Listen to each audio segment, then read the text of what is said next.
Have you ever heard the phrase, "the devil made me do it"?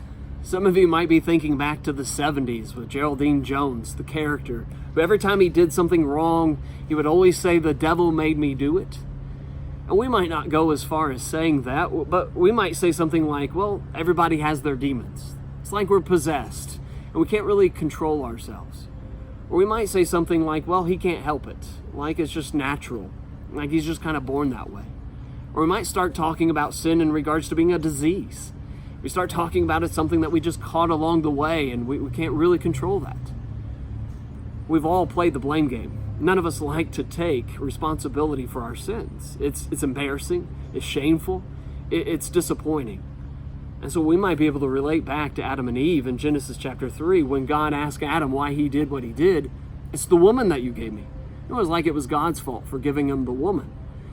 When he asked Eve, she said it was the serpent. The devil made me do it. The truth is, the devil, he can tempt us and he will tempt us, but he can't make us do anything. And the encouraging news is that we serve an omnipotent God who is in control of the universe, and nothing happens in it without his permission first. We see that in Job. The devil went to God first to get permission. And that same God has made us a promise that in every temptation, he's going to provide us a provision, a way of escape. And so, in other words, we cannot be forced to do anything, but we always have a choice in the matter. And so what do we do about Satan? Well, James chapter 4 says that we resist him.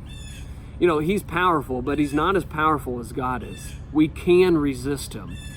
He's kind of like that stray dog. You leave a little food out, he's going to come back. And if you keep feeding him, he's your dog.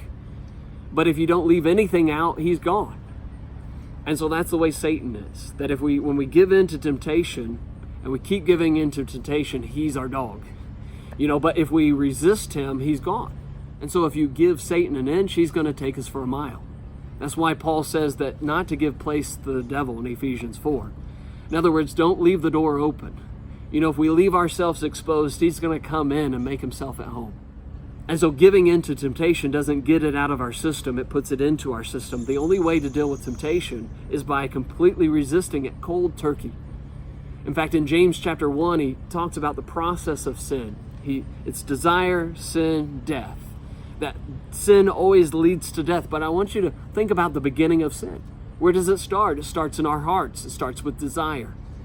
That we keep sinning because we want to. That as long as we desire whatever it is that we are tempted to do, we're going to keep doing it. And so how do we curb the process? How do we stop the sin? By curbing our desires. And how do we do that? By turning to the Lord, by drawing near to God, by doing the things that connect us to him, by learning to mourn our sins, by cleansing our hands and our hearts.